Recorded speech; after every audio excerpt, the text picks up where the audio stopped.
O ser humano, ele tem que encontrar formas de automotivação. Querem viajar, passear, comprar roupa de grife, andar de Porsche, curtir a vida, mas pegar no duro, ninguém quer.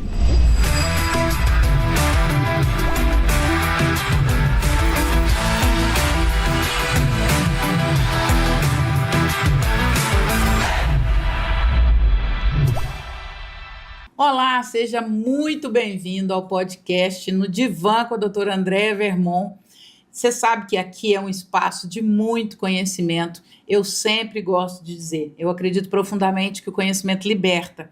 Ele nos faz ter boas escolhas e melhores resultados na nossa vida. E hoje, em especial, nesse episódio, eu estou aqui com um amigo muito querido, alguém que eu admiro muito, que já foi minha inspiração e é minha inspiração profissional. E eu sempre digo, meu critério de escolha para esse podcast é sempre pessoas que falam primeiro ao meu coração, depois ao coração do meu público, quem eu tenho tanto carinho. Tantas pessoas desejam estar aqui nesse podcast, mas eu faço questão de convidar pessoas que fazem sentido e que eu tenho certeza que vêm para somar a nossa missão, que é agregar e trazer conhecimento para você. Hoje, nós temos aqui no nosso divã um dos maiores empresários do Brasil. Eu estou aqui com Marcelo Prado, um homem de origem humilde, mas que alcançou e alçou grandes voos e tem alçado grandes voos aqui nessa nossa história. O Marcelo, apesar da origem, de onde ele veio, ele se esforçou e ele tem uma história de superação maravilhosa. Marcelo já ocupou cargos em grandes empresas, chegou a ser executivo de grandes negócios, é referência no agronegócio nacional. E o Marcelo, principalmente, ele tem uma fala muito importante sobre empreendedorismo, sobre liderança e sobre resultados. Hoje, com vocês aqui no podcast, no Divã com a doutora Andréa, Marcelo Prado, um amigo querido e alguém que eu tenho como referência, como um dos maiores empresários do mercado brasileiro. Seja bem-vindo, Marcelo. Andréa, muito feliz de estar aqui com você. É sempre um prazer a gente poder bater papo com pessoas inteligentes, queridas e amigas como você. Então, espero que essa troca de ideias que nós teremos aqui seja bastante interessante para nós crescermos como ser humano e, ao mesmo tempo, a gente poder compartilhar com o nosso público aqui, que vai conhecer um pouco mais dos nossos pensamentos, do nosso conhecimento em cima dos diferentes assuntos que você quiser tratar aqui conosco. Querido, para começar, eu quero que as pessoas te conheçam mais intimamente como eu conheço e até para entenderem o porquê desse convite, porquê que nós estamos juntos. O Marcelo, gente, vocês vão poder perceber, é uma pessoa assim de uma inteligência extrema, é um homem que tem muito bom gosto, eu já pude conviver com o Marcelo, e eu queria entender um pouco, conta um pouco para nós da sua origem, de onde você saiu, como que você se tornou a pessoa que você é hoje, você veio de uma origem financeiramente favorável ou não, como que foi um pouco da sua história? Se apresente aí para o nosso público, como que você gosta de falar da sua própria narrativa pessoal, Marcelo? Andréia, eu nasci em Tuverava, no interior de São Paulo, uma cidade de cerca de 40 mil habitantes. Fui criado numa família de classe média e sempre com muito carinho, muito amor dos pais. Tenho 2 irmãos e minha vida ela teve uma característica diferente da maior parte das pessoas, né? E aos 8 anos de idade eu perdi 50% da minha visão por uma doença chamada retinose pigmentar, uma doença relativamente rara, e essa doença é progressiva, e o médico me disse claramente que eu ia perder totalmente a minha visão em algum momento da minha vida. Isso já com 8 anos? Com 8 anos de idade. E como é que foi ouvir isso com 8 anos, Marcelo? Você conseguiu entender? É uma pancada forte, mas com 8 anos você não tem ainda maturidade para entender a extensão desse fato, né? Mas à medida que o tempo foi passando, aconteceu uma coisa interessante comigo, que o primeiro baque que eu tive foi a perda do meu lugar no time, porque eu jogava bem futebol. Olha só. E o problema que eu tenho quando começa a se acentuar, aí eu passei a ter pontos de visão normal e pontos de visão totalmente embaçada. Então, por exemplo, uma pessoa me dá a mão para me cumprimentar e às vezes eu não vi a mão da pessoa, mas ao mesmo tempo eu estou vendo uma pessoa que está a 6 metros de distância. Uhum. E o que acontecia? O meu colega passava a bola para mim, em alguns momentos eu via a bola e fazia a jogada certa, em outros momentos ele passava a bola para mim e eu não via a bola, e a bola passava. Então eu perdi meu lugar no time. Foi ali a minha primeira sensação de perda. Aí o tempo foi passando, eu fui me tornando um menino relativamente triste, mais tímido, devido ao problema. Só que teve um fato que marcou muito na minha vida, que mudou de forma significativa o rumo das coisas. Aos 13 anos eu estou lá assistindo um vídeo dos Beatles, eu sentava pertinho da televisão, conseguia ver, estou assistindo um vídeo dos Beatles, e os Beatles entram no estádio de Wembley, lá em Londres, e milhões de pessoas, aliás, centenas de pessoas, milhares de pessoas assistindo, e com isso a gente vê aquele frisson da moçada curtindo horrores, gente desmaiando de emoção, aquela coisa. Eu comecei a ouvir aquela música, falei, gente, isso aqui é uma coisa extraordinária, é maravilhoso esse tipo de música. Eu acredito que eu posso aprender a tocar violão e tocar guitarra, porque eu estou perdendo a visão, mas eu estou ganhando audição, memória, intuição, e eu posso ser um músico. E aí eu comecei a estudar violão, aprendi a tocar guitarra, e quis entrar na banda lá em Ituverava, que tocava as músicas dos Beatles. E aí o pessoal disse para mim, Marcelo, poxa, seria um prazer ter você conosco na banda, mas acontece que nós já temos 2 guitarristas e a gente precisa de um tecladista. Aí eu fiquei muito triste, cheguei em casa, contei essa história para minha mãe falou para mim, que é isso, meu filho? Isso não é problema para você, não. Eu compro um teclado para você e você vai aprender a tocar teclado. Eu falei, mãe, eu sei tocar guitarra é de corda. Teclado é de tecla, é diferente, é outro instrumento. Não, mas com o ouvido que você tem, você vai conseguir. Aí ela me deu o teclado, com 3 meses eu aprendendo sozinho ali, consegui tocar, fiz o teste na banda e entrei na banda. E aí foi uma coisa marcante para mim, Andréia, porque eu fui perdendo a timidez.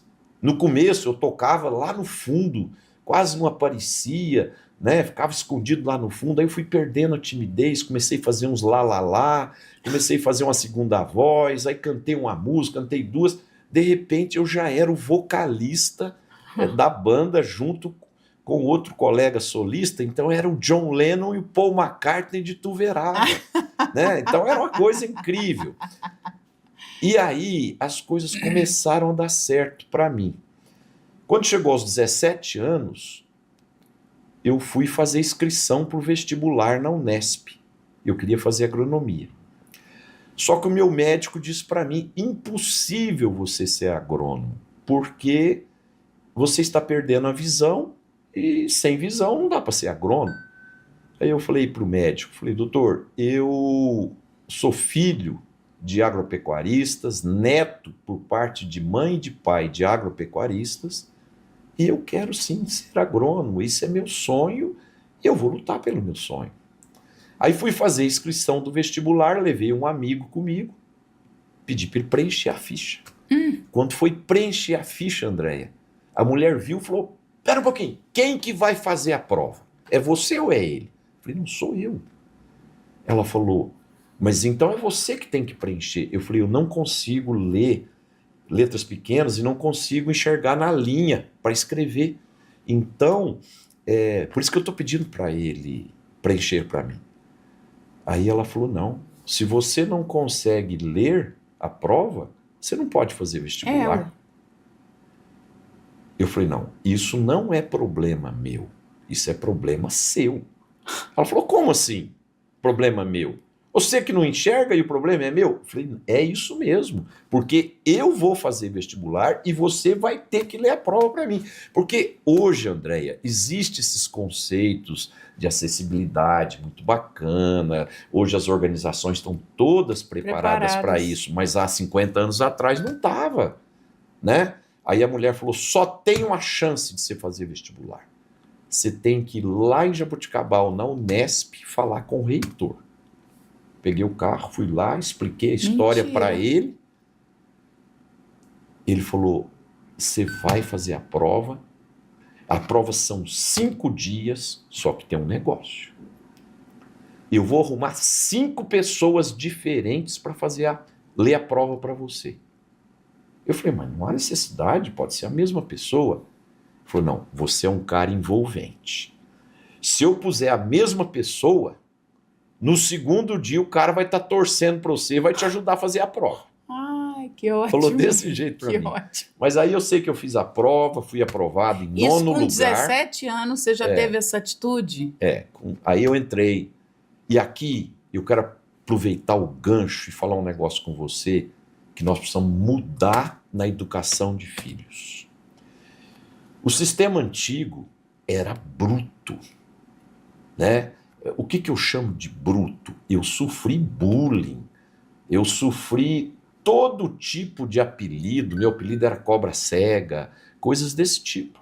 Mas isso, em alguns momentos, me deixava triste, mas ao mesmo tempo eu sou muito grato pelo bullying que eu sofri, porque me fez forte, me fez preparado para enfrentar o mundo real, coisa que eu vejo as crianças de hoje são super protegidas pelos pais e com isso elas ficam muito frágeis, muito vulneráveis. Você acredita que a educação que o seu pai e sua mãe te deram fez com que a sua superação fosse mais fácil? Com certeza, porque meu pai, quando eu errava, quando eu fazia molecagens, ele me batia de chicote e ele me punha de castigo.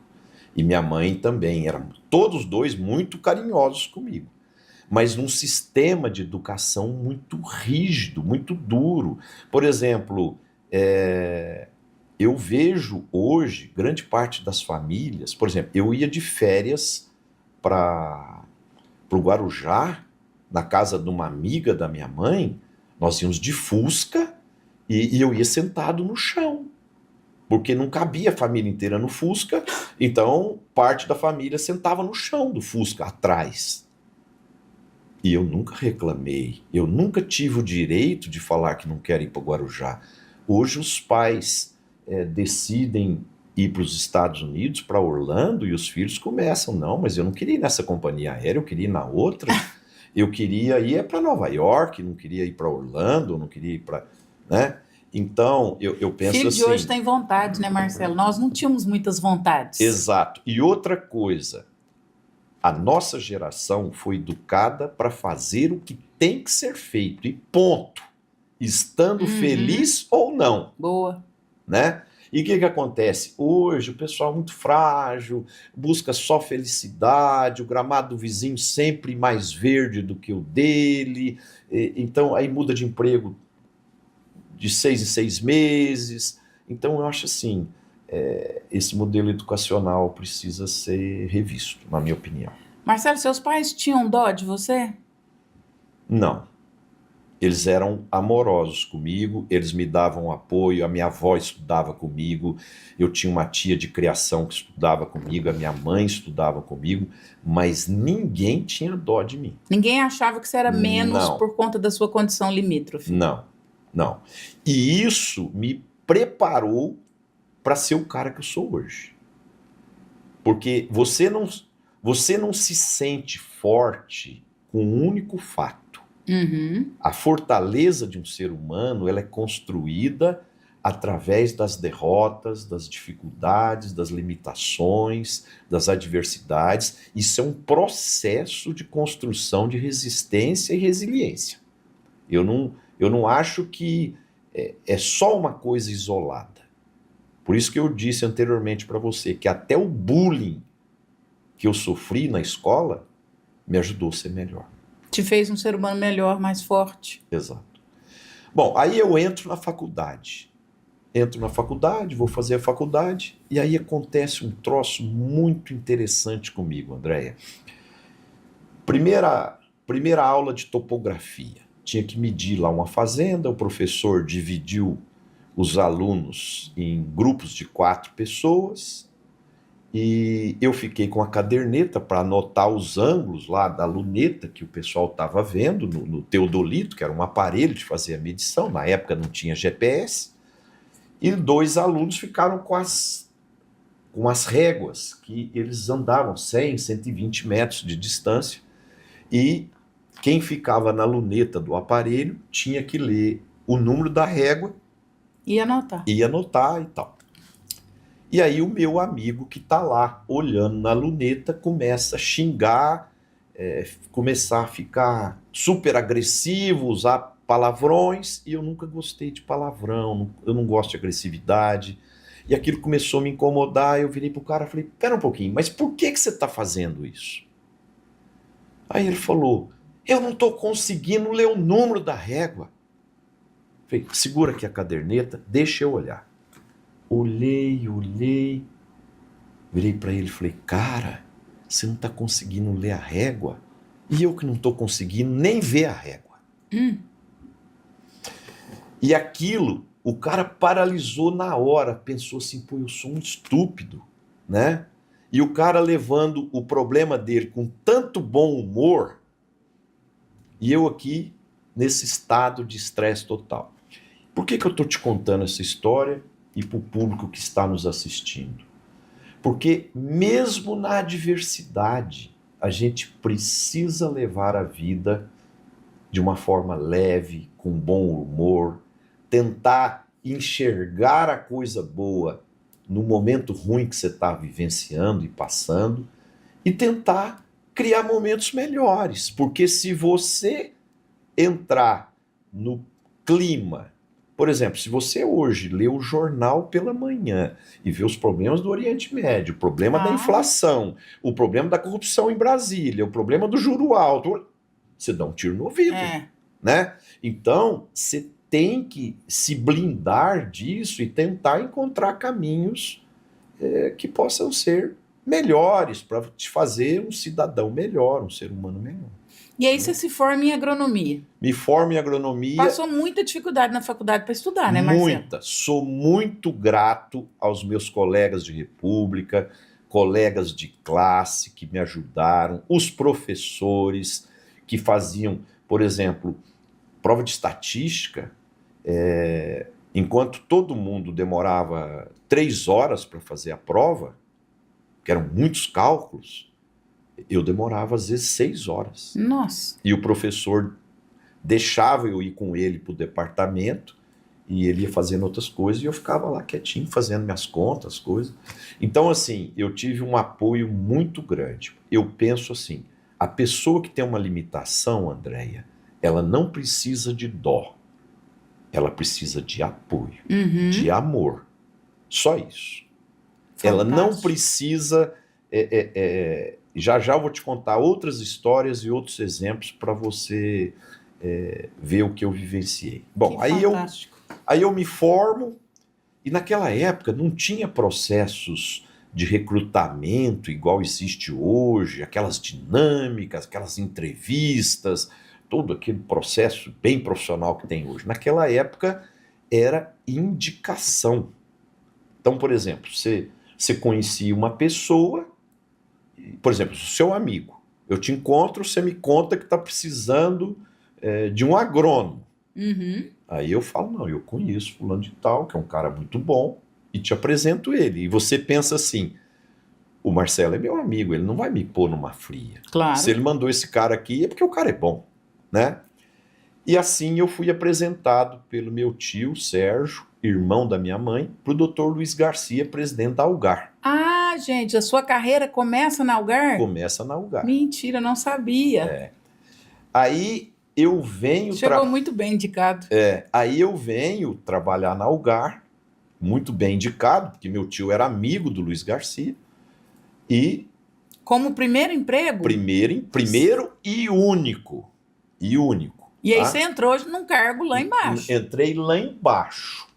Primeiro comecei como estagiário. Era uma espécie de estagiário. Não sei se o nome era isso na época, mas eu era um trainee ali, alguma coisa assim, né? E na primeira semana, o Luiz Garcia me convidou para ir para Brasília, visitar uns amigos dele. E eu fui com ele. Ali a sua limitação visual já era ainda 30%. maior. Você enxergava? 30%. Eu conseguia andar sozinho pela rua, eu conseguia ver seu rosto a 6 metros de distância, eu conseguia ler a manchete do jornal, mas não conseguia ler a letra do jornal. Eu não conseguia dirigir um automóvel, mas eu conseguia ver se a soja estava bonita, se estava feia. Eu conseguia ver se uma pessoa é bonita ou feia. Isso normal, né? Bom, fui com ele para Brasília e fomos visitar uma fazenda dos amigos dele. Aí teve um almoço e eu comecei a bater papo com a turma. E uma certa altura um deles falou, eu gostaria muito de um dia plantar cacau aqui. E eu tinha assistido uma palestra num dia que a minha turma todinha foi para um churrasco. Eu fui assistir uma palestra de cacau e eu fui o único aluno que assistiu a palestra. O pessoal falou que ia cancelar o evento. Eu falei, porque não tinha ido ninguém, porque teve esse churrasco, véspera de formatura. Eu falei, mas eu tô aqui, eu sou alguém, você tem que fazer a palestra. Aí o cara fez a palestra. Pra você ver como é que as coisas conspiram, né? Aí tô lá nesse almoço e o cara... olha como que a personalidade de alguém interfere na vida dela como um todo. Você tinha tudo para ser um derrotista, um vitimista, alguém, coitado de mim, e tudo você usou a seu favor. Exato, mas vai escutando. Aí tô lá nesse almoço, o cara fala que quer plantar cacau. Eu lembro da palestra do cara e porque ela foi só para você. Então... E outra coisa interessante, Andréia, Deus é maravilhoso. Ele tira uma coisa de você e te dá em dobro outras coisas. Ele me deu uma capacidade de memorização e de velocidade de raciocínio ímpar. Então, eu salvei a palestra do cara no meu Winchester lá, né? E o cara, de repente, eu comecei a fazer a palestra pro pessoal lá em Brasília. Winchester era tipo um gravadorzinho. É como, hoje como que chama? Memória rígida, sei lá. Sei. Aí, Winchester é um termo antigo, né? Isso conta a idade, né, André? Bom, aí eu comecei a fazer a palestra pro cara lá, né? Explicar que o cacau tem que ser sombreado, porque ele é sensível ao sol. E fui explicando tudo para ele. Os caras ficaram encantados comigo. Eu, garotão, 22 anos. E os caras tudo sêniors, né? E aí, a hora que nós entramos no avião para voltar, o Luiz Garcia falou para mim, menino, tô encantado com você. Segunda-feira, você procura o departamento pessoal, naquela época chamava departamento pessoal, e pode fazer o seu registro. Eu falei, mas por que o senhor está falando isso para mim? E ele falou, você sabe quem estava na mesa ali conosco?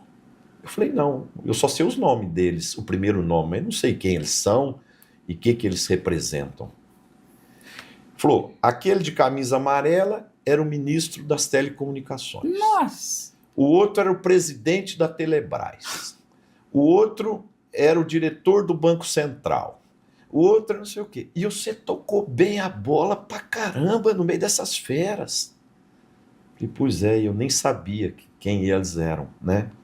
Então aquilo mostrou para mim que eu era capaz. Que show! E essas coisas que foram acontecendo na minha vida, eu fui desenvolvendo autoconfiança. E aqui, uma coisa que você é doutora nisso, eu sempre acreditei na minha vida que a gente tem que jogar o jogo. E se a gente estiver preparado e jogar bem, a gente ganha o jogo.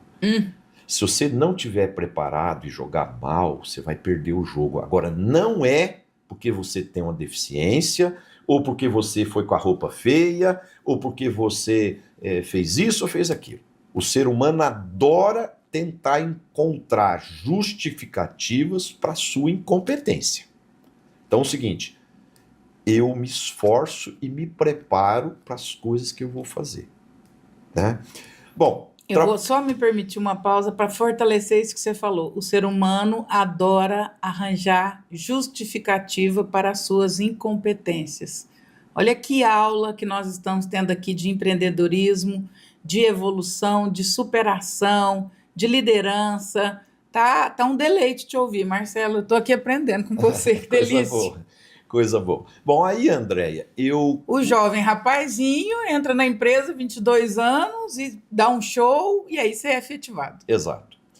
E aí eu sou convidado para uma convenção do grupo que tinha 64 empresas, executivos de diferentes partes do Brasil, alguns internacionais, e vou num evento, num hotel. Estou lá no evento, palestra do ex-ministro da Fazenda do Brasil, fazendo a palestra sobre economia. Acaba a palestra, eu pensei um negócio na hora. Alguém quer fazer alguma pergunta? Todo mundo calado. Alguém quer fazer alguma pergunta? Todo mundo calado. Falei, gente, eu estou aqui, eu fiquei com uma dúvida num negócio. Isso aqui é uma oportunidade para me levantar, falar o meu nome, e a empresa inteira, o grupo inteiro vai saber quem eu sou. Levantei, falei meu nome e fiz a pergunta. E aí o ex-ministro respondeu. Você lembra qual foi a pergunta? Era alguma coisa sobre economia, não me lembro mais agora, né? Mas ele respondeu, tal. E aí depois, nos intervalos, todo mundo vem me cumprimentar. Ô, garoto, pô, mas você fez uma pergunta bacana e tal. Então, isso aqui vem uma outra dica para quem está nos assistindo. Quem é jovem e está trabalhando, começou a trabalhar agora, saiba de uma coisa. Os grandes executivos administram por amostragem, porque eles não conseguem estar com você todo o tempo que você está trabalhando. Então, como ele te julga? Pelos processos de avaliação, por todos os processos profissionais que existem na organização, mas ao mesmo tempo ele te julga pelas amostragens que ele tem com você. E se você usa essa oportunidade, você soma um pontinho lá, que ele não vai te ver mais como uma a mais na multidão. Bom, você está falando então que a gente tem que aproveitar as micro-oportunidades e fazer delas um momento. Com certeza. Que show. Com certeza. Bom, aí eu começo a trabalhar com tudo, vou ser uma espécie de engenheiro agrônomo, gerente de fazenda, vou trabalhar no campo, estou lá trabalhando, e na época a agricultura aqui no Triângulo Mineiro não tinha, era só pecuária. Então nós fomos pioneiros. Então, nós tivemos que abrir as fazendas, fazer todo o processo. Aí eu já estou lá, vamos acelerar um pouco, porque a história é muito longa, senão... Aí já estou lá com 26 anos, trabalhando no plantio, posa o avião do Luiz Garcia. Ele desce, ele presidente geral do grupo, eu sem camisa, colocando adubo na plantadeira. Porque eu adorava, eu era magrelão, e eu adorava pegar um pouco de peso, porque naquela época não tinha academia igual tem hoje em todo lugar. Então, sempre que eu tinha uma oportunidadezinha de fazer algum exercício, alguma atividade, eu fazia, né? Então, estou lá sem camisa, pegando adubo, pondo na plantadeira, o Luiz Garcia chegou, ele me chamava de menino. Menino, vai lá embaixo, na sede, toma seu banho, troca de roupa, pega suas coisas e vamos embora para Uberlândia. Falei, doutor Luiz, eu não posso ir embora, porque nós estamos no meio do plantio e hoje é quarta-feira, eu não posso ir embora. Ele falou, mas você vai ter que ir? Eu falei, mas por quê? Porque agora eu mandei hoje os 2 diretores da empresa embora e nomeei você o novo CEO da empresa. Na época falava diretor superintendente. Nossa, arrepiei. Com 26 anos? Com 26 anos. Eu peguei e falei, doutor Luiz, o senhor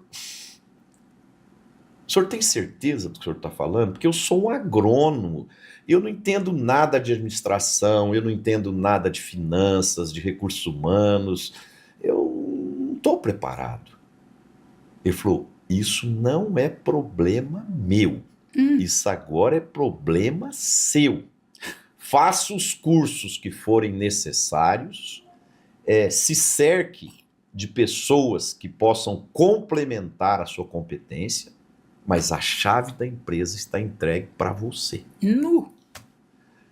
Bom, vim para Uberlândia, na semana seguinte fui para São Paulo fazer uns cursos de administração, contratei 2 pessoas para me assessorar e as coisas foram dando certo, a empresa foi crescendo. Na época, a gente chegou a ser o 2º maior produtor de grãos do Brasil e a coisa foi dando certo, fomos crescendo. Depois começou um processo de recrutamento, de reestruturação do grupo. Eu fui convidado para ser vice-presidente e membro do board do grupo. Então, assim, aí fui crescendo. Aí, em 97, houve uma grande reestruturação na Algar, na época, e veio um novo CEO. Eu era vice-presidente da área de agronegócios, e veio um novo CEO. Ele quis dar um gás maior para a área de telecomunicações. Que era o Mário Gross. Não, o Mário, eu fui muito forte no regime do Mário. Foi quando eu me tornei vice-presidente. Em 97 foi o Gunnar Wikberg, né? Que era uma pessoa muito bem sucedida, que veio da Xerox, veio de grandes empresas internacionais. Só que o Gunnar, ele focou muito na área de telecomunicações, e como eu era muito ligado ao Mário, que era o antigo líder, isso é igual ao seguinte: você tem uma prefeitura do PL, e aí é eleito o prefeito do PT... ele vai querer trocar toda a equipe. Aí troca toda a equipe. Então, foi passando o tempo, ele foi trocando, e numa certa altura eu fui demitido, saí. Mas eu quero até aproveitar aqui o seu programa para dizer, eu sou eternamente grato tudo que a Algar me deu de oportunidades.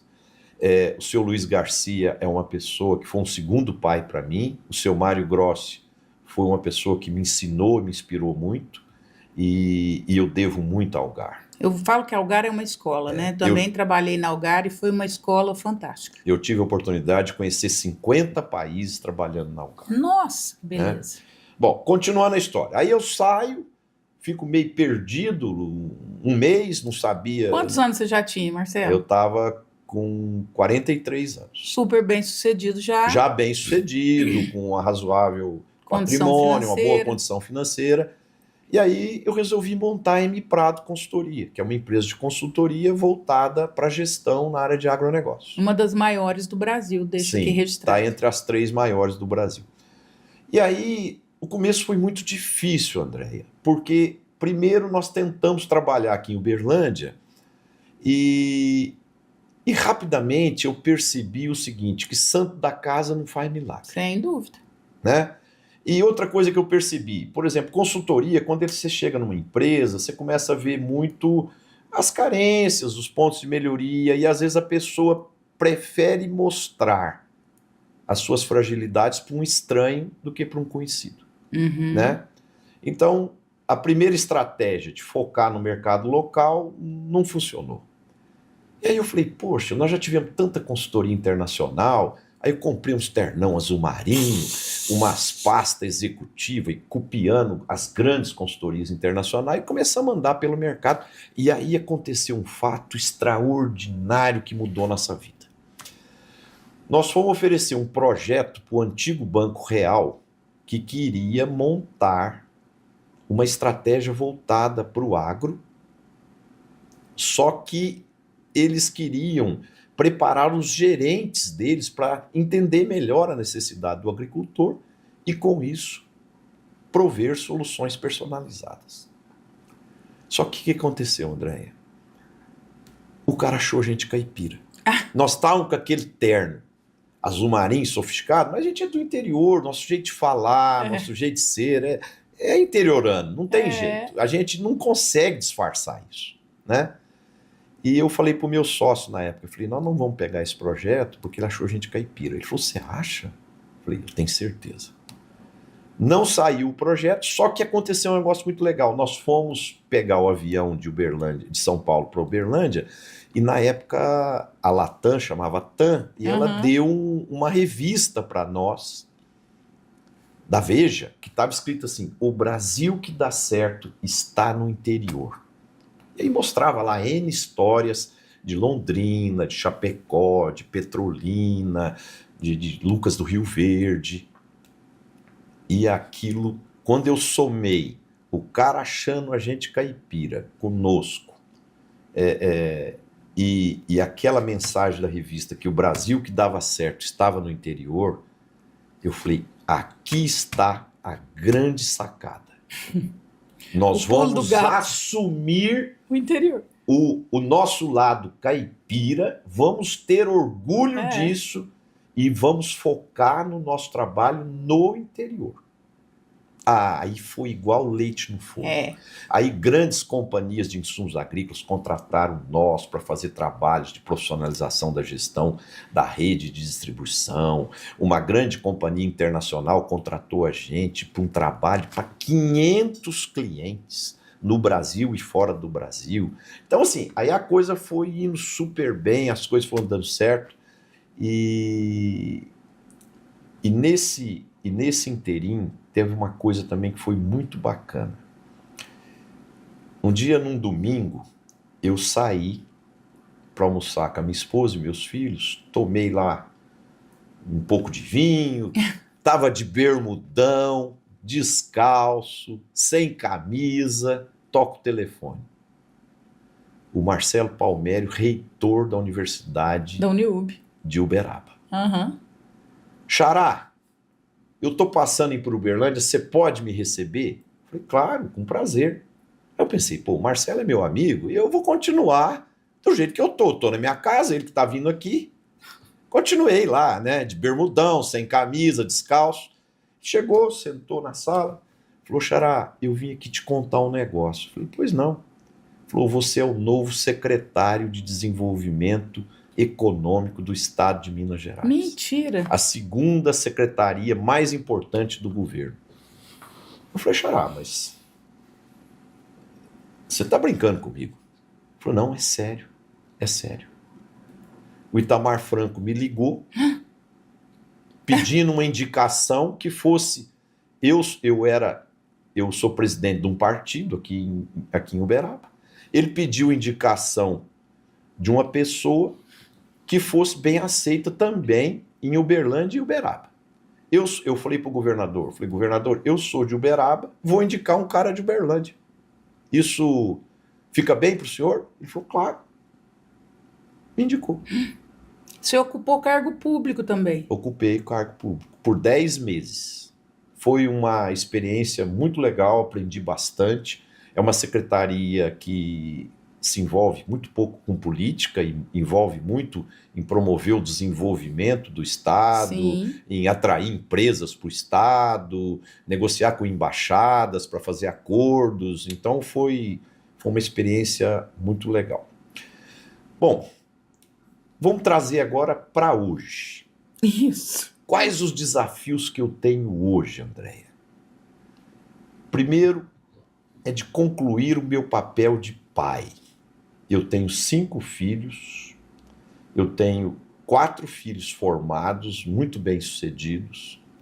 Eu tenho uma filha... Você é profícuo em várias áreas, né? Inclusive em fazer filho. Você fez 5. Depois isso é um outro capítulo que a gente pode discutir. Ai, Marcelo é fantástico. Ele é bem-sucedido em tudo que ele faz, ele foi profícuo. Aí tem a minha filha, a Ana Luísa, que é a mais nova, que está fazendo medicina, né? Então, ela precisa ter bastante suporte do pai, né? Não que os outros não mereçam e não tenham. Amo todos os meus filhos e tenho muito orgulho de todos eles. Então, tenho esse desafio como pai. Está vindo agora os netos, já tenho 4 netos. Que delícia. Na empresa, eu quero continuar o crescimento da empresa. Tenho uma paixão também, que são os exercícios físicos. Adoro fazer exercício físico. De manhã, acordo 6 horas da manhã, corro 10 quilômetros, 98% dos dias. Tem base, gente. 98% dos dias. Eu quero que vocês se inspirem nesse homem. Detalhe, viu? As festas que eu vou que ele está, ele é um pé de valsa, ele dança mais que todo mundo com a esposa dele na festa o tempo todo. Ele toca, ele sobe lá em cima e canta com a banda. Ele é bom de prosa. Então, eu adoro fazer exercício. Você corre 10 quilômetros por dia, Marcelo? Quase todos os dias. Esteira? Devido ao problema da visão, na esteira é mais prático para mim. Então, eu fiz uma academia muito boa na minha casa para me dar essa independência, né, para mim fazer o exercício a hora que dá certo. Quando eu tenho reuniões muito cedo, aí eu faço na hora do almoço, eu faço à noite. Estou também intensificando, sempre que tem um feriado, sempre que tem uma lacuna na agenda, viajar, adoro viajar. E eu faço de tudo para aprender, sabe, Andréia? Cada viagem que eu faço eu aprendo uma coisa nova. Olha que interessante. Outro dia eu escutei, que você sabe que quem não enxerga escuta muito, né? Outro dia eu estava num casamento, na mesa do lado, um cara falando pro outro. Gozado, o Marcelo Prado não enxerga, não sei porque que ele gosta de viajar desse tanto. Olha. Né? E só que quando você não enxerga, você tem outras formas de aproveitar a viagem do mesmo jeito. Que é a emoção de você conversar com as pessoas do local, de você entender a cultura, os hábitos, as tradições, né? Então, as comidas, os vinhos que eu adoro, as músicas, adoro ir em concertos, em shows, é uma coisa que eu curto muito. Então, assim, eu sou muito intenso no que eu faço. E o Marcelo, gente, até onde eu sei, também é um excelente marido. Tem uma esposa belíssima, que parece uma pintura do Leonardo da Vinci, super ativa, uma querida, e nunca vi reclamar dele, não. Eu tô achando que ele é um excelente marido também. Não, eu acho que sou sim, viu, André? Porque a Camila também é uma excelente esposa, é uma companheira ímpar. E depois que eu casei com a Camila, eu sou casado com ela já há 28 anos, ela me ajudou a prosperar muito. Porque a mulher que é parceira, ou o marido que é parceiro da esposa, ele ajuda no desenvolvimento pessoal e profissional e empresarial. Por exemplo, se eu ligar para a Camila agora e falar, nós temos que ir para São Paulo daqui 1 hora, que tem um importante jantar lá, que os executivos, os empresários vão estar todos com as esposas, eu preciso que você vá comigo. Ela vai numa boa, vai com a cara boa, sem problema nenhum, faz amizade com a turma toda lá, se integra e sem problema nenhum, você entendeu? Então, Marcelo, assim, falando um pouquinho ainda de vida empresarial, depois vou voltar na sua vida pessoal, que também você é cheio de nuances e todas elas muito interessantes. Olhando para o empresariado hoje, por tudo que você viveu, até por essa trajetória que você nos contou de superação e de muito sucesso, qual o gap que você enxerga hoje nas pessoas? Porque é raro encontrar alguém que tem uma trajetória como a sua, que tinha tudo para parar na própria limitação. Eu tinha tudo para dar errado, Exatamente. André. Tudo. Exatamente. E eu consegui dar certo. Qual foi o fator como família, que você remete isso? Eu consegui dar certo como família, na vida pessoal, na vida profissional, e eu sou muito grato a Deus. Mas eu me esforcei para colher esses frutos. E o que eu chamo de me esforçar? Eu acho assim, vamos falar de casamento agora, por exemplo. Eu acho que um casamento dar certo, primeiro tem que ter compatibilidade das pessoas, esse é o básico, né? Mas a convivência, ela tem que ser agradável. Os dois têm que agregar valor um para o outro. Então, por exemplo, quando eu casei com a Camila, ela não era muito ligada em concerto de música, em shows, essas coisas. Ela viu que eu gosto disso, ela aprendeu a gostar. Por exemplo, a Camila é muito vaidosa. Por exemplo, às vezes eu viajo com ela, tem uma loja de cosmético, que ela quer ver um cosmético novo, agora saiu uns cosméticos aí asiáticos, não sei o quê, uns negócios diferentes lá. Outro dia eu fiquei 3 horas dentro de uma loja dessa. Mas aí você fala assim, qual a automotivação? O ser humano, ele tem que encontrar formas de automotivação. E como que vem a automotivação? Espera um pouquinho, eu estou há 3 horas aqui nessa loja de cosméticos, mas quantas horas de shows, concertos e botecos que ela foi comigo e não reclamou?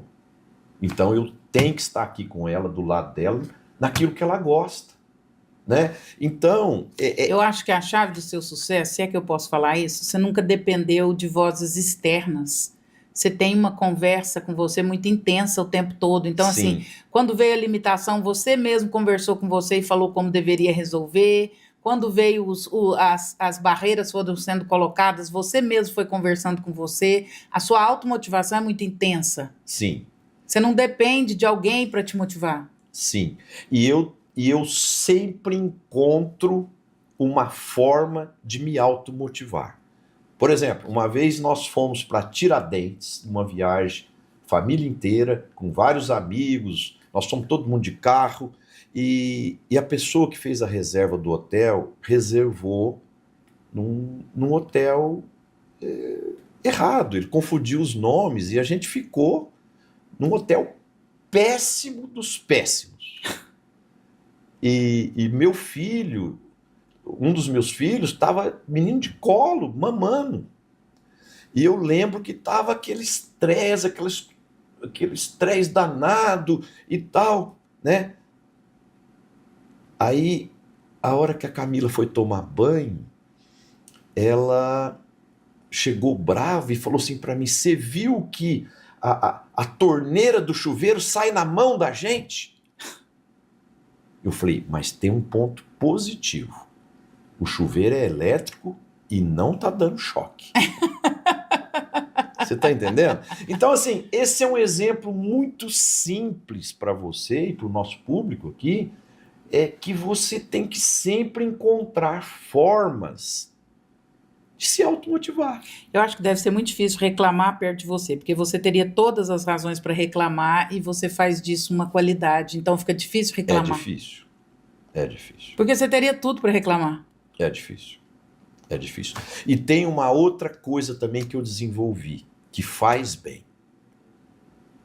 Eu, quando vou fazer alguma coisa assim, de passeio, não estou falando coisas profissionais, estou falando coisas aleatórias, por exemplo. A minha expectativa é sempre baixa. Quando você tem uma expectativa baixa, você é sempre surpreendido pelo lado bom. Entendeu? Então vamos dizer, amanhã eu e você e os nossos cônjuges, nós vamos para assistir um show do José da Silva. A expectativa é baixa, eu vou lá pro show de boa, aí chega lá, a cerveja tá quente, o som tá muito alto, o microfone tá dando microfonia e não sei o quê. Eu tento achar algo, não, mas o salgadinho tá gostoso, então vamos curtir o salgadinho. Entendeu? Então isso faz a gente ser mais feliz. Felicidade tem uma fórmula, a fórmula da felicidade é expectativa menos realidade. É isso aí. Se a sua expectativa é muito alta, essa conta vai dar sempre negativa. Sempre negativo. Então eu falo que felicidade é isso. Você pega a realidade e diminui da expectativa. Se a expectativa é alta, você está no negativo sempre. É isso mesmo. E você vive sempre infeliz, você está no melhor lugar do mundo, mas como a sua expectativa é muito alta, você está achando ruim alguma coisa. Marcelo, qual a decisão mais difícil que você já teve que tomar na vida? Eu já tomei muitas decisões difíceis. Eu já tive 2 divórcios. Eu acho que isso é uma decisão muito difícil. O primeiro foi a minha ex-esposa que teve a decisão. Então, para mim foi duro. Você teve que aceitar. Mas eu tive que aceitar. A segunda foi eu que tomei a decisão. É uma decisão difícil. Porque você pensa nos seus filhos, você pensa na sua família, você pensa na família da sua ex-esposa, você pensa nos amigos. Então, acho que isso é uma decisão muito difícil. Outra decisão difícil é quando você, às vezes, tem que demitir pessoas que trabalham com você mas que perderam desempenho. Uhum. Mas eu faço o que tem que ser feito, mesmo que doa no meu coração. Liderança tem a ver com, muitas vezes, impopularidade? Sim. Por exemplo, eu acho que o Brasil anda carente de estadistas, né? Já há muitos anos. Para a gente até não entrar em detalhes de escolhas políticas aqui, porque isso é um assunto muito complexo, mas eu diria para você o seguinte, que liderança é o ato de tomar decisões impopulares. Ótimo. Por exemplo, educação de filhos. Por exemplo, eu vou te contar uma história, essa história é bacana. O meu filho sempre foi o primeiro aluno do INSPER, o Eduardo. Uhum. E ele... INSPER é uma das maiores escolas de administração do Brasil, para quem não sabe. Exato. E aí o Eduardo um dia falou para mim que queria fazer um intercâmbio na Europa. Falei, meu filho, então veja qual a melhor faculdade de administração da Europa, que é mais bem ranqueada das que são parceiras da universidade que você estuda, e vai estudar lá, né? Porque você tem pontos suficientes para você poder fazer essa escolha. Aí ele fez a escolha e tal. E aí nós fomos montar a grade. Ele pediu ajuda para mim. Pai, me ajuda a montar a grade de matérias que são mais importantes. Aí nós fizemos uma seleção lá. Eu falei, só que tem um detalhe, meu filho. Você vai estudar segundo... Porque o estrangeiro só podia fazer 20 horas de aula por semana. Uhum. Falei, você vai fazer 8 horas na segunda, 8 na terça e 4 na quarta. Eu quero que você fique metade da semana livre. Ele falou, não estou entendendo. Falei, meu filho, deixa eu explicar um negócio. Você foi educado com os seus outros irmãos, não, mas você foi educado com uma super proteção dos pais, porque você é mais jovem, você já nasceu numa época de mais violência, onde o pai tem que buscar os filhos na escola, ou a mãe, ou seja, vocês tiveram muita proteção. E você, para mim, você precisa, usei o termo, você para mim é um frango de granja. Ele falou, pai, o que é um frango de granja? Eu falei, um frango de granja, ele come só ração e bebe água no coxo. Ele não precisa lutar, correr para conquistar o alimento dele. Ele está ali já no coxo. Para tirar uma minhoca, para brigar com o gavião. Exato. Eu quero te transformar de um frango de corte, de um frango de granja, num frango caipira. Ele falou, como assim? Eu falei, o frango caipira, meu filho, ele pasta, ele come vegetal, ele come formiga, barata, minhoca, aranha. E ele tá gordão, forte. Musculoso, né? Aí ele falou, entendi. Aí eu falei, meu filho, então é o seguinte, você já é o primeiro aluno da classe. Eu não tenho a pretensão que você vá para Copenhague, na Dinamarca, aprender alguma coisa diferente em termos de matéria do que você está aprendendo no INSPER. Boa. Mas lá você vai aprender a viver com pouco dinheiro. Eu vou te dar um orçamento curto. E você vai pegar um mochilão. E eu quero que você viaje a Europa inteira, fica em albergue, fica em hotel barato, quero que você conheça diferentes culturas, quero que você aprenda a se virar com pouco dinheiro, que você viva o mundo real. E assim ele foi e fez. E eu vou te dar a prova que esse modelo funciona. Depois de 3 meses, eu e a Camila fomos para Copenhague. Chegamos lá, primeira coisa que ele falou, pai, não pegue táxi em Copenhague, que é muito caro. Você tem que pegar o trem número 1, depois desce, pega o 2, não sei o quê. Eu falei, ó. Ou seja, o dinheirinho dele estava curto, lá ele soube o que ele teve. A evolução tá grande, né? Eu pensei. Sentamos para almoçar. A hora que chegou o garçom, deu o cardápio. Ele falou, pai, eu posso pedir um bife?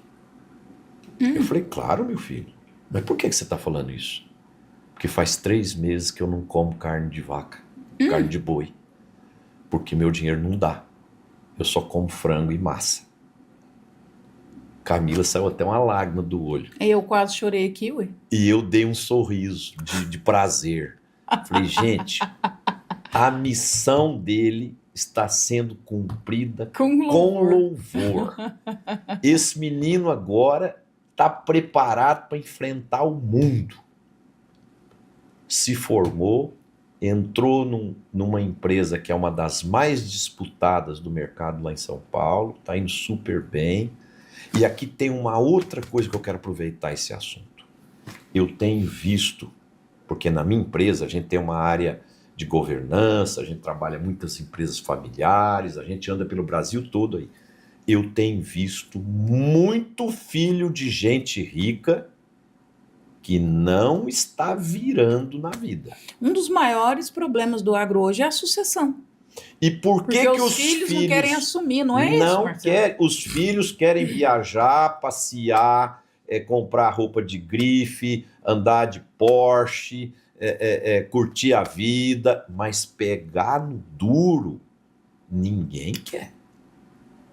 Então, Andréia, nós temos que mudar o modelo de educação dos filhos. O filho tem que ser criado com pouco dinheiro. Boa. Para ele ter necessidade de lutar.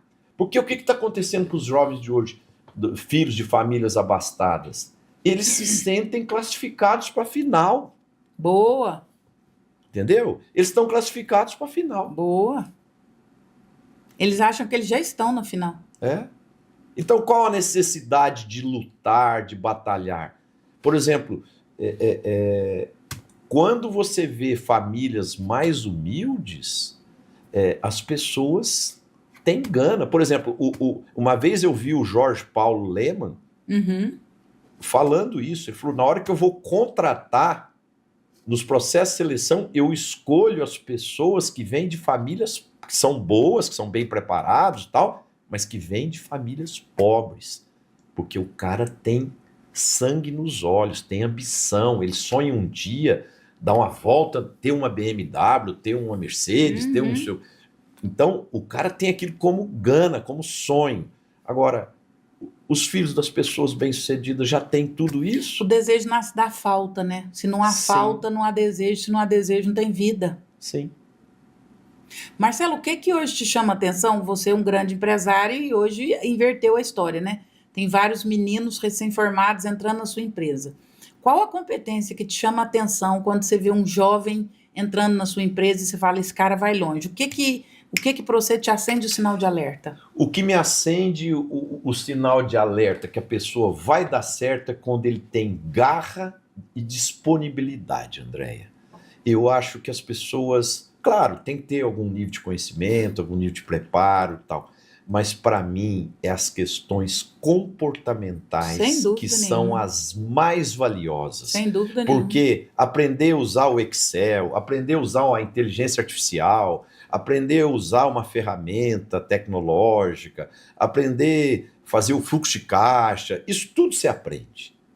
Agora, ter gana, ter resiliência, energia, paixão no que faz, são poucas pessoas. E você falou uma coisa tão importante, disponibilidade. Eu lembro que quando eu entrei na Algar, eu saí às 18, mas se a minha diretora me pedisse uma reunião às 17h55, eu não ia abrir a boca. Eu ia ficar ali o tempo que fosse necessário. Era indiscutível essa possibilidade. Hoje, um menino de 19, de 20 anos, se você pedir para ele ficar 5 minutos depois do expediente, ele falta só te bater e fala, eu não fui contratado, eu sou contratado só até esse horário. Isso, para mim, também são questões que pesam muito. A questão comportamental, para mim, ela é determinante. Eu acho que isso faz uma diferença. E ter paixão naquilo que você faz. Por exemplo, Andréia, eu sou conferencista em eventos, eu faço palestras, eu faço 3, 4 palestras por mês. Uhum. Por exemplo, devido à minha limitação visual, eu tenho que gravar os slides na minha cabeça, a sequência dos slides, as percentagens, os números, todos os dados. Então, por exemplo, isso gera um certo esforço meu. Claro. Mas, por exemplo, eu leio 2 jornais por dia, eu leio um livro por semana. Aí você fala assim, pô, mas como você lê? O iPhone tem um nível de acessibilidade extraordinário. Ele lê tudo para mim, lê os e-mails, lê o WhatsApp, lê o livro, lê tudo, lê o jornal, lê tudo. Você lê um livro por semana? Um livro por semana. E aí, Andréia, você vai falar assim, qual livro que você gosta de ler? Eu leio tudo, Andréia. Eu leio tudo. Eu leio romance, eu leio mistério, suspense, eu leio livros de gestão, de administração, eu leio livros sobre futebol, eu leio tudo. Por exemplo, eu tenho uma história interessante para contar. Fica à vontade. Se você O me espaço é permitir. seu e tá fantástico te ouvir. Tá. Eu até estou intervindo um pouco para não atrapalhar. Tá, quando o seu Mário Grossi foi contratado pela Algar, ele tinha que fazer uma reestruturação grande. E ele começou a pegar as empresas que eram mal sucedidas, as que estavam com resultados piores, e ele foi demitindo pessoas e tal. Num dado momento, já tinha sido demitido 6.000 pessoas. E todo mundo falava no nome do Mário, todo mundo tinha medo. Todo mundo tinha medo. Já tinha passado uns 6 meses e eu não tinha conhecido o Mário ainda. O Mário está trabalhando na Algar, é meu chefe, mas eu não conheço ele. Passando 6 meses. De repente ele me liga. Ele era italiano, tinha um sotaque carregado. Marcelo, amanhã quero ir para o Pará, conhecer a fazenda do Pará. Perfeitamente, seu Mário. Que hora que o senhor quer ir? 5 horas da manhã. Falei, estarei lá no aeroporto. Desliguei o telefone, liguei para o meu financeiro, para o meu contador. Falei, gente, prepara para mim todos os relatórios financeiros, orçamentos, balanços, prepara tudo, que o Mário eu já fiquei sabendo que ele é tarado por números. Nós temos 5 horas de voo, esse homem quer saber tudo os números da empresa. Aí o meu financeiro falou, Marcelo, nós vamos ter que passar a noite inteira para fazer isso para você, para te entregar às 4:30 da manhã. Eu falei, então, isso é problema de vocês agora, vocês fazem, né? 4:30 da manhã, os caras me entregaram 200 páginas. Mentira. Naquela época, não sei se você lembra, tinha um negócio do lado da folha do computador que eram umas folhas que vinham assim, uma em cima da outra, pregada uma na outra, e tinha uma espiral nas 2 laterais. Você lembra disso? Não sou dessa época, não. Bom, então tá. Bom, me entregaram um pacotão lá, eu entrei com esse pacote no avião. Sento no avião de frente pro Mário. E como que você ia ler? As letras eram grandes? Não, eu não ia conseguir ler. Eu tinha que dar para ele. Entendi. E tal. Caso ele te pedisse. Exato. Aí, ele tava... Eu enxergava 30% na época. Uhum. Eu cheguei e vi que ele tava com a revista Caras na mão. Deu para ver que era Caras. Porque os pilotos deixavam no avião, assim, várias revistas. Ele tava com a Caras na mão. Aí ele... Marcelo, você gosta do Roberto Carlos? Falei, muito. Roberto Carlos, cara extraordinário do seu Mário. Aí contei várias histórias do Roberto Carlos, das músicas que ele compôs, por que ele compôs, qual o nome da esposa. Contei toda a história. Ah, ele achou bom. Aí passou um pouquinho, ele virou mais 2 páginas. Marcelo, você conhece a Valéria Monteiro? Falei, conheço, seu Mário. Apresentadora do Fantástico. Sim. Para mim é a brasileira mais linda que existe. Falei, realmente, é uma bela mulher. E aí contei mais umas histórias para ele sobre a Valéria Monteiro.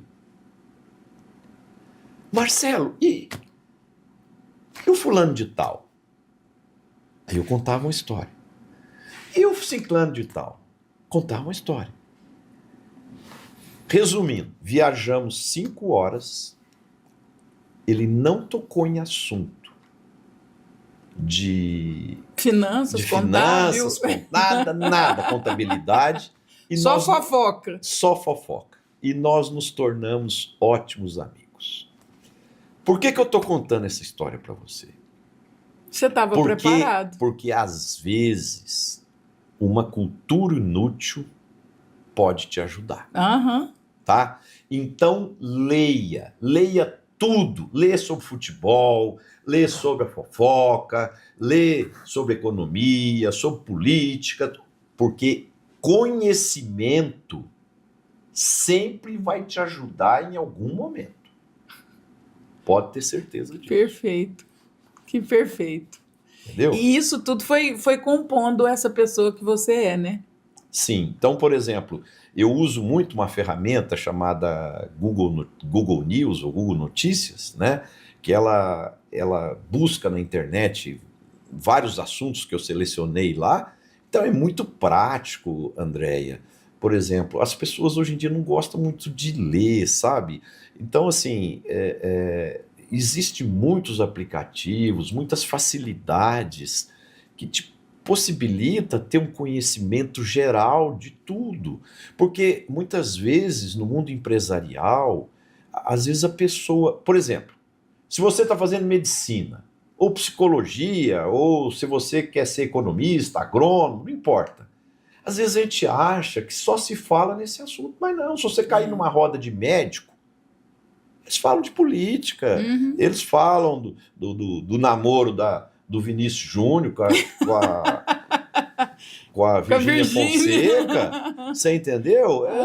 Todos os assuntos saem. E se você tem assunto, qualquer bola que jogar na sua quadra, você devolve, né? Então é importante você ter essa capacidade de entender, ter uma visão geral das coisas. Marcelo, qual que é a sua rotina diária, assim? Porque você é um empresário admirável, você é uma pessoa que inspira a gente fica com vergonha da vida que a gente leva quando a gente olha para você. O nosso diretor aqui, o Vitor, tá ali rindo e com vergonha, né, do que a gente faz, olhando para ele com tudo que ele vive, mesmo com as limitações, o quanto ele tem uma vida incrível. Como que é a sua rotina? Você acorda que horas? Você faz... Porque gente inspiradora, a gente quer saber detalhe.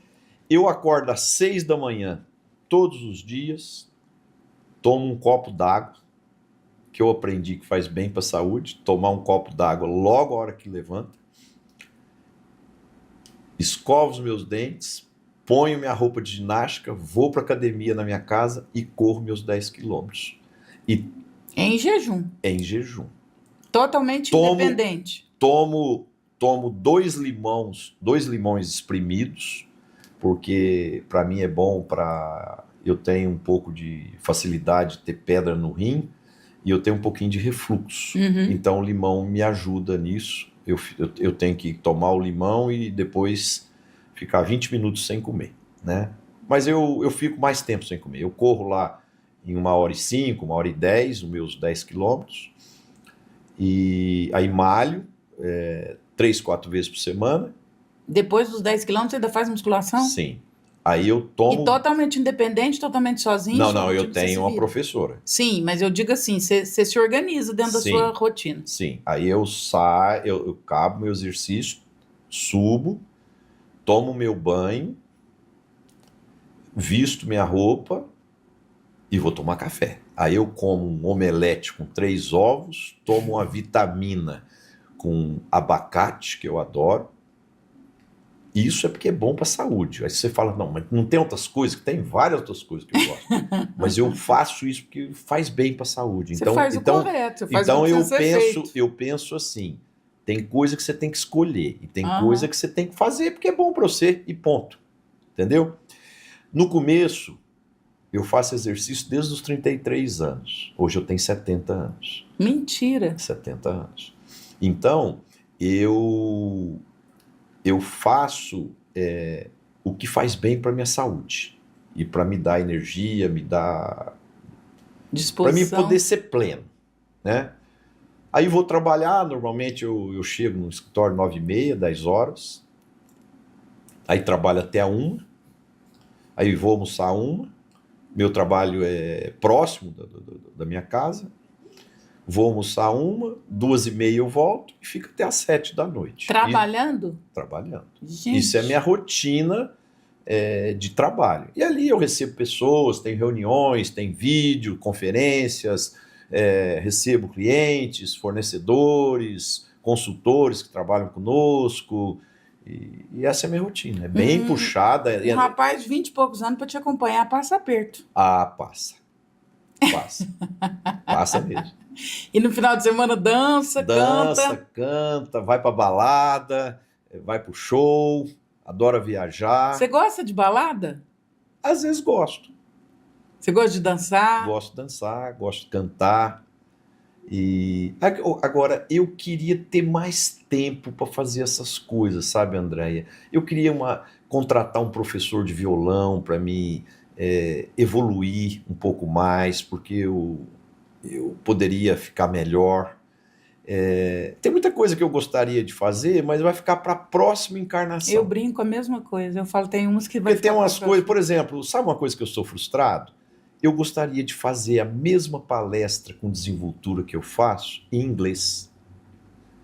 Eu falo bem inglês para mim ser um turista, bater um papo com um amigo americano que chegou, tal, mas eu não tenho desenvoltura em inglês. Não tenho. Então já fui convidado várias vezes para palestras no exterior e tal, e eu declinei, porque eu sei reconhecer o que eu posso fazer com excelência e o que eu não posso. Eu tenho esse senso de autocrítica. Marcelo, você é um homem muito inteligente e muito estratégico e tem uma leitura muito eficaz dos acontecimentos. Como que você vê hoje o empresariado, especialmente no Brasil? Eu acho que o empresariado brasileiro é muito resiliente, é muito batalhador. Agora, existe um percentual ainda de gente que tem só voluntariedade, falta planejamento, falta gestão, falta profissionalização, falta indicadores de desempenho. Então, assim, eles vão fazendo e vão fazendo. E para uns dá certo, para outros não dá, né? Agora, eu penso assim, Andréia, eu tenho 48 anos de vida profissional. Nos 48 anos meu de vida profissional, todos os anos eu evoluí empresarialmente e financeiramente. Agora, por que eu consegui isso? Porque eu sou pé no chão, eu tenho juízo, entendeu? O Brasil é um dos países que tem a taxa de juro real mais alta do mundo, então é um país que você tem que tomar muito cuidado com o endividamento. O risco é alto, né? Quanto maior o juro, maior o risco. Então, assim, eu nunca quis crescimentos, grandes saltos, entendeu? Eu já tive a oportunidade de fazer muitas coisas gigantescas que eu não quis fazer. E outra coisa que eu aprendi com um grande amigo se você triplicar seu patrimônio, você tem que triplicar seu prazer de viver. Opa! E a sua felicidade. Só que tem gente que triplica o patrimônio e triplica a infelicidade e o estresse. Outro dia eu estava numa roda de empresários. Olha que lição fantástica, gente. Outro dia eu estava numa roda de empresários, tinha uma pessoa oferecendo um negócio. Eu achei que era uma bala. Eu pedi para ele. Ele falou, você aceita? Eu achei que era uma bala e eu ia pegar. Ele falou, é Lexotan. Você entendeu? Então o cara na roda distribuindo antissiolítico como se fosse uma balinha, sabe? Assim, então eu acho assim, tem muita gente tomando muito remédio controlado para aguentar os trancos da vida. Hoje, Marcelo, o burnout assim, é a causa ocupacional de maior afastamento no Brasil e no mundo. Então, assim, que é bem isso do que você está falando. Será que vale a pena? Porque tem tanta gente rica, bem-sucedida, que não tem família, não tem esposa, os filhos não têm carinho por ele, não respeitam ele, aquela confusão, aquela brigaiada, aquela coisa. Você entendeu? Então eu acho assim, eu escolhi evoluir, crescer de forma sustentável, equilibrada, step by step, né? Sem sacrificar o que você considera importante. Entendeu? Então, e outra coisa que eu aprendi também, chega uma hora, Andréia, que o dinheiro, ele não serve para mais nada. É verdade. Mais nada. Por exemplo, se você triplicar o que você tem, você vai comprar mais 3 casas, você vai almoçar 3 vezes, você vai jantar 3 vezes? Não vai. Aquela viagem que você fez, você vai fazer ela 3 vezes? Não vai. Então é o seguinte, o ser humano, Marcelo, precisa dominar essa ambição exacerbada. O dinheiro muda a vida da gente só até certo ponto. De um ponto para frente, ele já não te leva para grandes saltos. Eu brinco assim, você tomava um vinho de R$60, agora você toma um de R$800. Ali você sentia um salto grande. Sim. Mas de 1.000 para frente, já você não percebe. Por exemplo, essa semana passada agora foi rematado um vinho em Nova York, um Romanée Conti, por 812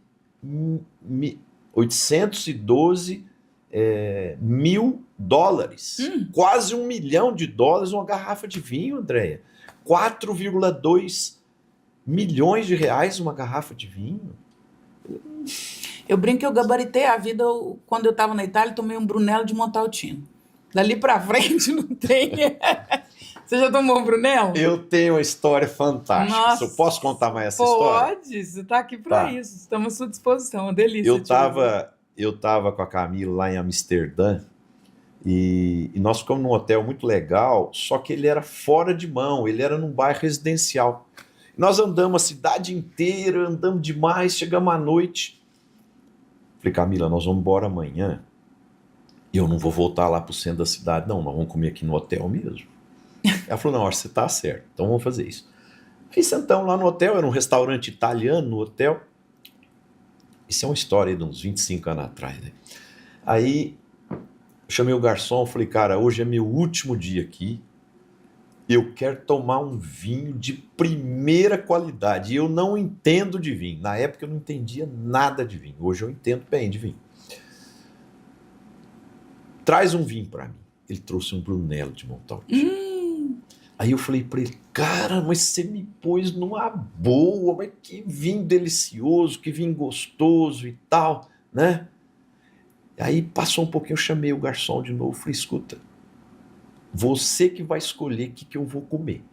Porque você já me pôs na boa no vinho, você vai me pôr na boa na comida também. Ele falou, você já comeu uma massa com trufa? Na época eu não conhecia trufa. Falei, não. Falei, então eu vou mandar fazer pro senhor. Aí fez lá, trouxe. Nossa, uma delícia. Comi, adorei. Falei, cara, você me pôs numa boa, eu não conheço essa trufa, né? Ele falou, não, isso aqui é um fungo que dá na raiz do carvalho, e isso aqui é caçado com cachorro, com porco. E Alba é a capital da trufa no mundo. Aí eu já virei para Camila e falei, já sei onde vai ser a próxima viagem. Eu quero ir lá em Alba, na festa do Tartufo, que é em outubro. E fomos. Entendeu? Então, assim, o Brunello é um vinho muito honesto, tem um preço justo e entrega uma boa qualidade. É isso, eu sou apaixonada com o Brunello. Eu gabaritei a vida, agora dagora para frente, o que vier. Não, mas é isso que você falou, depois de um certo valor muda pouco, aí é mais estupidez humana. Detalhe. Marcelo hoje está numa onda de empreendedorismo. Até menino de 14, 15 anos grava vídeo na internet falando que não vai fazer faculdade, porque é empreendedorismo, e que o empreendedorismo é que mudou tudo, é que transforma a vida. Você acha que todo mundo nasceu para ser empreendedor? Todo mundo tem essa veia empreendedora? Eu acredito que não, Andréia. Agora, eu acho legal, porque os dois extremos não são bons. Por exemplo, quando eu estudei, as universidades ensinavam a gente a ser funcionário. Não tinha nada de empreendedorismo. Nós fomos preparados para trabalhar numa empresa, entrar nela e ficar lá até morrer. Essa era a cultura. Hoje, virou o contrário. Tudo é empreendedorismo, todo mundo quer montar uma startup e tal. E quem vai trabalhar nas empresas? Né? Quem que vai... Se todo mundo for patrão, quem vai empurrar o piano? Se todo mundo for cacique, quem vai ser os índios? Né? Então, eu penso assim, eu acredito que as universidades deviam mostrar os dois caminhos e deixar com que as pessoas escolhessem, baseado nas suas vocações, nos seus sonhos, nos seus planos, né?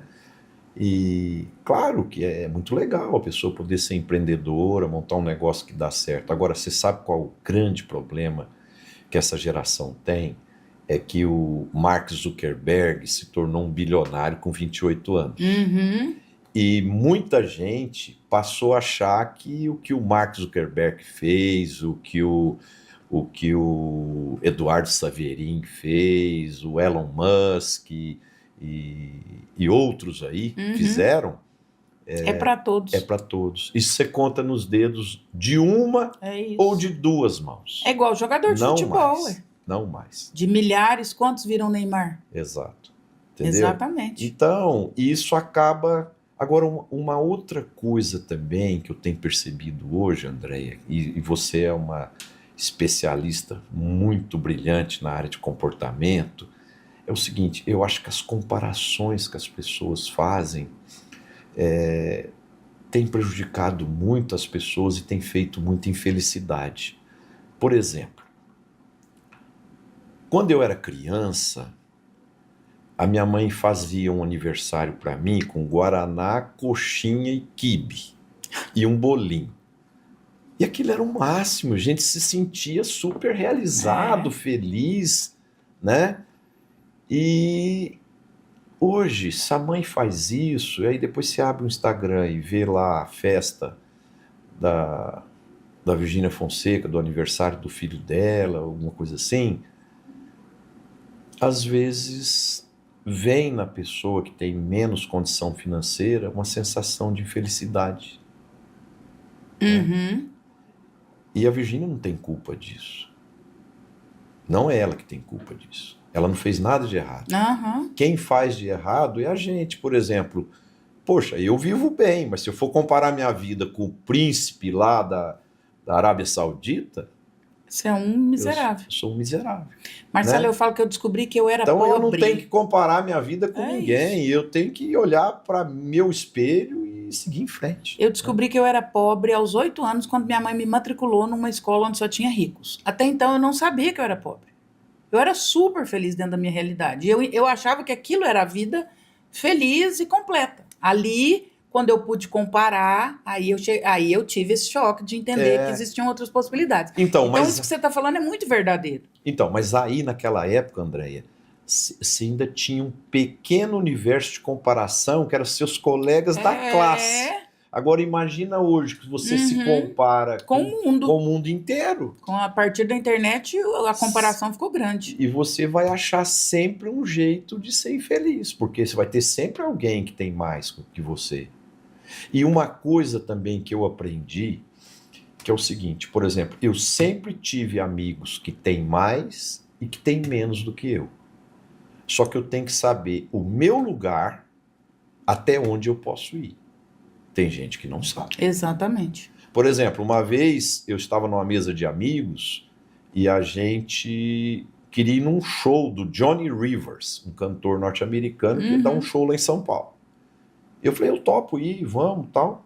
Aí alguém lá abriu o telefone, ó, o preço do ingresso é X. Aí mais atrás é tanto, no meio é tanto, e lá na primeira fileira é tanto. Eu falei, eu vou nesse ingresso do meio. Aí o outro falou assim, eu só vou se for para me sentar na primeira fila.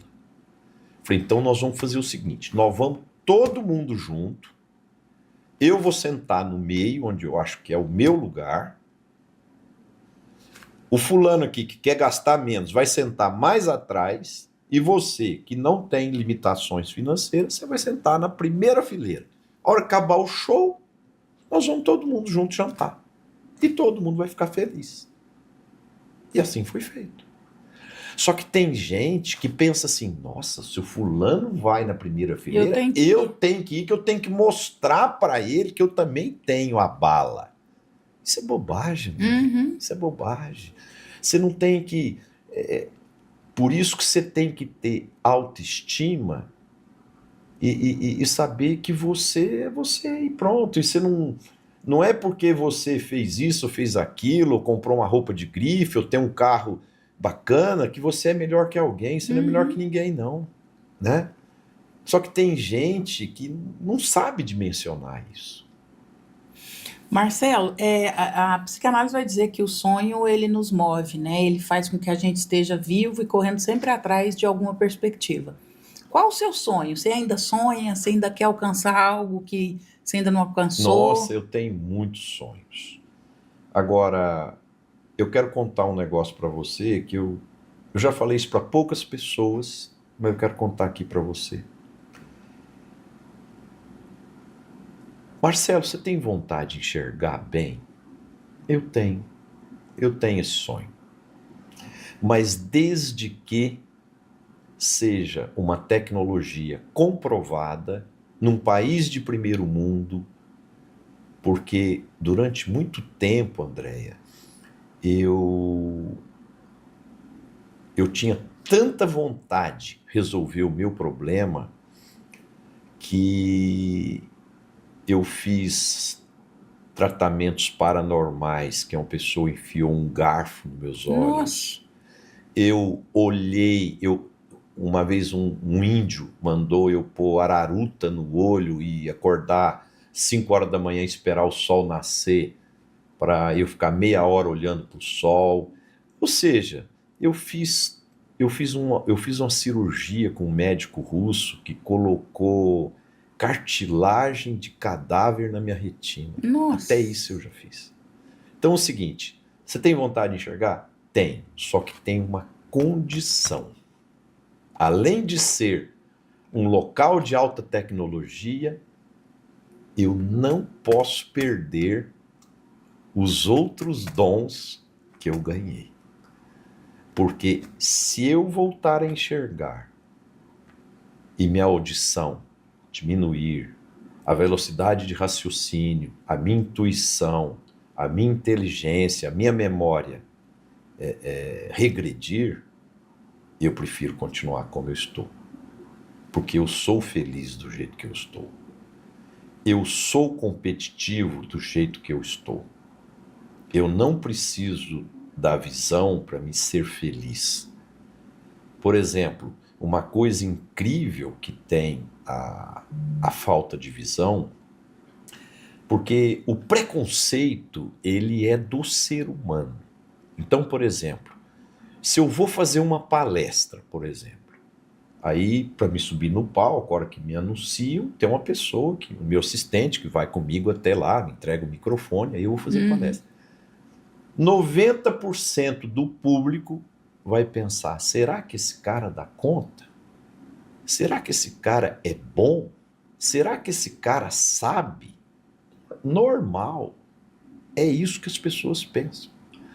Só que aí você vai lá, dá o recado, demonstra conhecimento, bagagem de vida, experiência e tal. E a coisa mais fantástica que acontece é que 90% daquelas pessoas que duvidaram de você te aplaudem. Te aplaudem e se tornam seus promotores. Isso que é mais incrível. Porque aí ele chega em casa e fala, eu assisti uma palestra hoje de um cara que não enxerga e ele falou 40 slides, ele não errou nenhuma sequência, ele sabia todas as percentagens, sabia tudo. Eu tô perplexo. Uma vez eu acabei uma palestra, André, abriu para perguntas, o cara falou, o apresentador lá falou, Quem quer fazer pergunta? Um cara levantou, falou, Marcelo, posso fazer a pergunta que eu quiser? Falei, pode. Mostra para mim onde está o ponto no seu ouvido, que a pessoa sopra a sequência dos slides para você. Aí eu fiz assim, ó, aqui, ó, não tem nada no meu ouvido. Não tem ponto. Tem esforço. Entendeu? Então, assim, sonhos, eu tenho muitos sonhos. Muitos, porque são os sonhos que movem as pessoas. Exatamente. Tá? É o sonho que me dá vontade de acordar cedo. Por exemplo, eu tenho uma responsabilidade, eu tenho muita gente que trabalha comigo. Eu preciso fazer a minha empresa desenvolver, crescer, evoluir, aperfeiçoar uma série de coisas, né? Eu tenho sonhos de viajar, eu conheço hoje 57 países. Eu quero conhecer pelo menos uns 100, entendeu? Qual lugar que você não conhece que você gostaria? Eu não conheço a Nova Zelândia, eu quero ir. Eu não conheço a Tailândia, o Vietnã, o Camboja, o Laos, eu quero ir. Você conhece Liechtenstein? Não. Maravilhoso. Do lado de Zurique. Eu vou em Zurique agora. Liechtenstein está do lado. Tá do país pequenininho, mas fantástico. Maravilhoso. Uma boa dica aí. Né? Maravilhoso. Aí dá para acrescentar mais um país na lista. Dá. Né? E bem pertinho. Na África, por exemplo, eu conheço muito pouco. Eu conheço só a África do Sul e o Egito e o Marrocos. Gostaria de conhecer outros países. Tem muita Quero coisa para conhecer acontecer. mais a China. Conheço pouco a China. Conheço só Xangai e Beijing. Então, assim, tem muita coisa para ser feito. Então, eu já fiz umas contas, Andréia. Para mim fazer tudo que eu planejo, eu preciso viver 150 anos. Nossa. Então, não vai dar tempo, né? Então, eu tenho que estabelecer prioridades. Querido, sempre ao final do nosso podcast, eu faço algumas perguntas pessoais que eu digo assim, a pessoa está no meu divã. Mas eu vou me dar o direito de mudar o nosso script, porque você é uma aula inspiracional. Não, mas faz as perguntas, pode fazer. Eu vou fazer, mas eu também vou querer que ao final você deixe um conselho assim, para o meu público, uma fala, um encerramento, o que você diria para as pessoas. Mas antes, então, eu vou fazer algumas perguntas, porque o podcast se chama No Divã com a doutora Andréia, e tem essa perspectiva também, de ir um pouco além da profissão, um pouco além do papel que você desempenha, mas do papel como ser humano, como o homem Marcelo. Pensando no Marcelo, o homem Marcelo, na história de vida que você teve, qual a palavra que você ouviu que mais te machucou, que você disse, essa poderia ter me limitado? Pula essa que eu vou pensar na resposta. Essa eu tô sem a resposta. É porque possivelmente você não parou muito nisso, né? Poucas coisas te... Não, muitas coisas já me aborreceram, muitas coisas já me chatearam, assim, mas não estou me lembrando aqui agora de uma coisa que eu poderia dizer que fosse marcante, aí, que poderia enriquecer aqui o nosso bate-papo aqui. Mas vou continuar pensando aqui e daqui a pouco eu tento responder. Segunda pergunta, se você fosse pensar num adjetivo que te define, qual seria esse adjetivo? Um lutador, um cara esforçado. Eu acho que essa é a maior virtude que eu tenho. Eu sou resiliente e esforçado. E o que eu chamo de ser esforçado? Por exemplo, tem muita gente que faz palestra, faz consultoria e é incapaz de ligar para o cliente e perguntar para ele, escuta, esse evento é sobre o quê? O que você espera do evento? O que você gostaria que eu fizesse? Como é que está o estado de humor dos seus funcionários, dos seus clientes, dos seus parceiros que vão estar no evento e tal. Poxa, eu vou lá fazer a palestra, eu já sei tudo que vai cair na prova. Você faz eu dever de casa. sempre fiz o dever de casa. Por exemplo, eu adorava na escola, quando o professor acabava de dar aula, eu ficava esperando lá um momentinho para me chegar no professor. Professor, a prova da semana que vem vai cair logaritmo? Não, logaritmo não vai cair. Você pode estudar inequação, você estuda isso, estuda aquilo. Poxa, não facilita a vida? Opa! André? Né? Só que as pessoas não fazem isso. Então, por exemplo, a pessoa eu não quero citar nome por uma questão ética. Outro dia eu estava num grande evento, tinha mais de 1.000 pessoas, um cara famosérrimo aí do Brasil foi lá fazer uma palestra. O cara fez uma palestra, assim, se fosse um congresso de cardiologia, se fosse uma reunião de jogadores de futebol, ou de pagode, ou de agronegócios, ou de filosofia, ele tinha feito a mesma palestra. E não é assim. Você tem que entender quem é seu público, o que eles esperam, entendeu? Então é o seguinte, uma característica do Marcelo é ser esforçado, dedicado, e o que ele pega para fazer, ele faz com excelência. Qual a importância de família, Marcelo? Família, para mim, é tudo. Eu acho que prioridade zero da minha vida é minha família e a minha saúde. Família é tudo. A pessoa que tem uma família, e eu já fui um cara divorciado, e eu sei o que é ter uma família esfacelada, destruída. É muito duro não ter uma família, Andréia. Uhum. Então, eu me esforcei muito e lutei muito para ter uma família. E luto até hoje, me dedico até hoje, porque ter uma família exige esforço, tá, gente? Uhum. Não é só, bom, agora casei, agora já tenho os filhos, tá tudo certo, agora eu tô tranquilo. Não é assim. Para você manter uma família unida, com um ambiente legal, com todo mundo tendo prazer de se encontrar, por exemplo, agora no domingo de Páscoa que passou agora, reuni todos os meus filhos, a família toda, os netos, então foi super prazeroso, quer dizer, então eu acho que família é prioridade zero. Forjou muito o homem que você é. Sim. Porque quando você tem família, você pode ir pro ataque, marcar gol, que a sua defesa tá ali organizada. Se você tomar um contra-ataque, o adversário não vai marcar o gol. Boa. Agora, quando você não tem uma família estruturada, você vai pro ataque para marcar um gol, você marca um e a defesa toma 5. Fantástico. Marcelo, se você pudesse deixar um recado final para o nosso público, assim, algo que você gostaria de ter ouvido lá com 18 anos, que você acredita que teria feito toda a diferença. Às vezes eu falo isso para os jovens, eu falo assim, ouça o que eu estou falando agora, porque eu adoraria ter ouvido isso com 18 anos. Que recado você deixaria para o nosso público, que eu já posso dizer que é nosso? Andréia, primeiro é dizer para você que para mim é um privilégio estar aqui hoje com você. Você é uma pessoa admirável em todos os sentidos, como profissional, como ser humano, e uma coisa que encanta a gente é seu jeito de ser natural. Você é você. Você não precisa de nada artificial.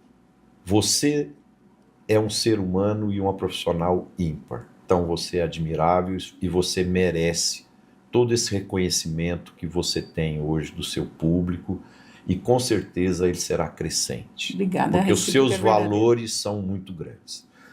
O meu recado para o público é o seguinte: acredite nos seus sonhos, lute por eles, se esforce, porque os obstáculos são muito grandes, muito grandes.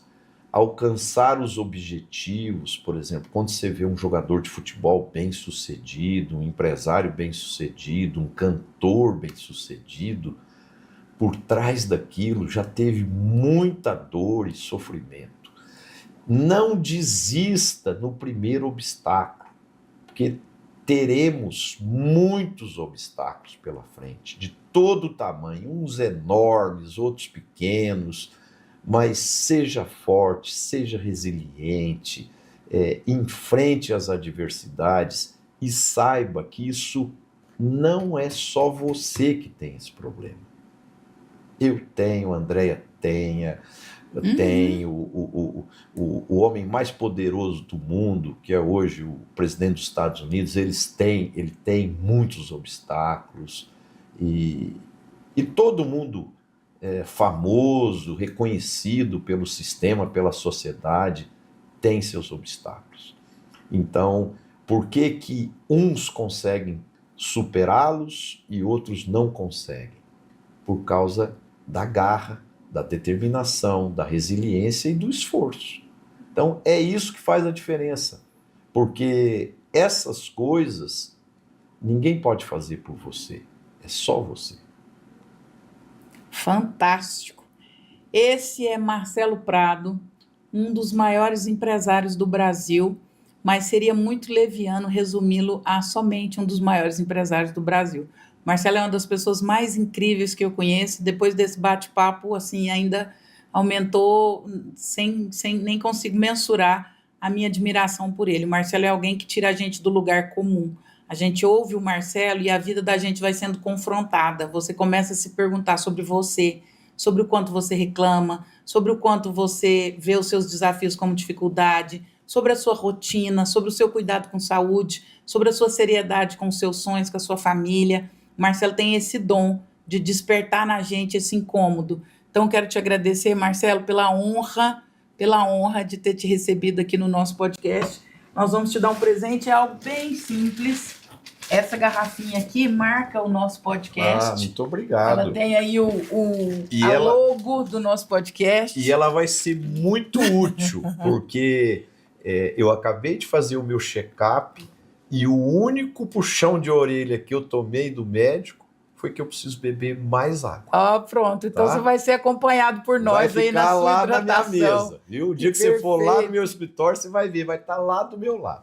Querido, eu quero colocar aqui a nossa estrutura à sua disposição. Para mim é uma honra ter te recebido. Assim, se eu puder agregar na sua vida como você agregou na minha, vai ser um prazer imenso.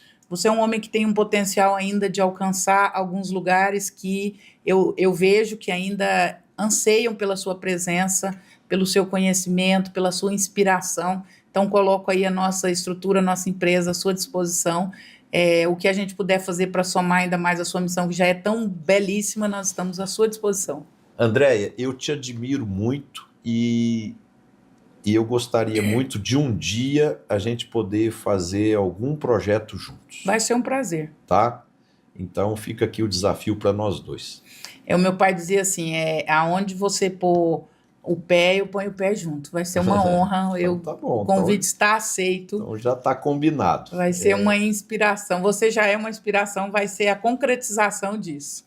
Muito obrigado. Muito obrigada, Deus te abençoe. Um abraço para o público e fiquei muito honrado e lisonjeado de estar aqui com vocês e poder ter essa oportunidade. Obrigado. Eu que agradeço. Leva um abraço para a Camila, uma querida. Mando sim. E manda um abraço para o Jorge também. Eu mando, tá? Querido. Obrigado. Esse foi o podcast No Divã com a doutora Andréia, sempre trazendo aqui pessoas extremamente inspiracionais. O Marcelo, vocês perceberam que hoje eu fiz pouquíssimas perguntas, fiquei mais calada, porque eu achei um crime intervir numa fala tão maravilhosa, tão inspiracional. Eu falava isso com o Joel J. alguns dias atrás. Pouquíssimas pessoas a gente dá vontade de sentar, ouvir e aprender. O Marcelo é esta pessoa. Eu não quis intervir, me deu dó de intervir, de tão gostoso que estava, de tanto aprendizado, assim, que delícia, que aula maravilhosa. Você que gostou desse podcast, você que gosta desse canal, onde a gente leva cultura, intelectualidade, saúde mental de forma gratuita, eu queria te convidar a apoiar esse canal. Clica, compartilha, comenta aí se você gostou.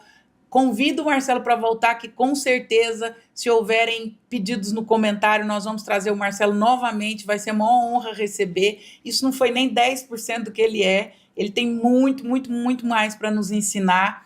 E quero te convidar também a se inscrever no nosso canal para apoiar essa obra, para que ela possa chegar ao maior número de pessoas possível. Esse foi o podcast com o Marcelo Prado, um dos empresários mais importantes do Brasil, e um ser humano fantástico, lindo, maravilhoso, e que, assim, para nós foi um deleite estar na presença dele, porque mais do que um podcast, foi uma aula de empreendedorismo, de família, de paternidade, uma inspiração, e isso é só 10% do que o Marcelo é.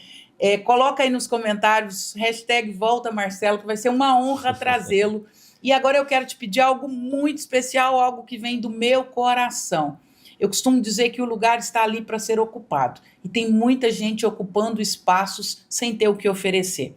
Eu quero convidar você que é seguidor da doutora Andréia, você que gosta desse podcast, você que gosta do nosso trabalho, está aqui o @ do Marcelo Prado, está aqui na nossa tela. Eu gostaria que você compartilhasse, que você seguisse o Marcelo, os cortes que você receber, que você envie para as pessoas, para que mais pessoas conheçam esse trabalho dele, mais pessoas o conheçam e para que realmente ele tenha aí ainda mais divulgação, porque eu digo que a vitrine ela precisa ser ocupada por quem realmente tem o que oferecer, e o Marcelo é essa pessoa. Nesse pouco tempo que nós estivemos aqui, passa tão rápido, de tão gostoso que é. Então tá aqui na nossa tela o hashtag siga o Marcelo, compartilhe, comente nas postagens dele, interaja com ele é um querido, ele te responde, ele vai interagir com você, eu tenho certeza que ele vai adorar esse contato com vocês. Então vamos lá seguir o Marcelo, vai ser uma honra com que vocês também possam prestigiá-lo, e para mim vai ser uma alegria grande, porque mais do que um parceiro, é um grande amigo. Muito obrigada, Deus abençoe cada um de vocês, continue acompanhando nosso trabalho nas redes sociais,